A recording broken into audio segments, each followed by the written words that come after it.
Greetings and salutations, everyone. My name is Sergeant Shrift, and I'll be explaining some of the roots we share with the Prussian military. We're able to trace the more overt aspects to the first American drill master, Frederick von Steuben, who, after leaving Prussia, joined the 1st American Continental Army in Valley Forge. While there, he instituted the first set of drill that would become foundational to all following. In his Blue Book, he also set out guidelines for all the regulations, responsibilities, and expectations that would be associated with each rank moving forward.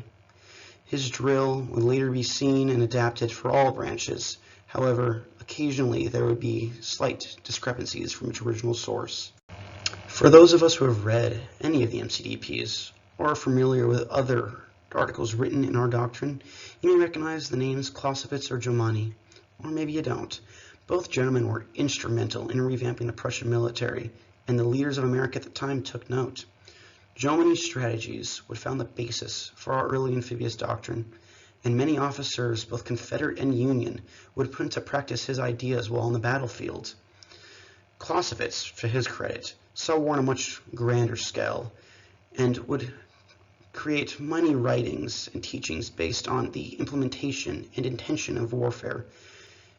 This would go on to formulate a scientific and calculated approach to conflict that many in America would implement later on. Both men took great inspiration from Napoleon during his conquests of Europe and advocated for the role of staff officers who would become advisors to the commander during wartime. Clausewitz also implemented the early beginnings for small unit leadership.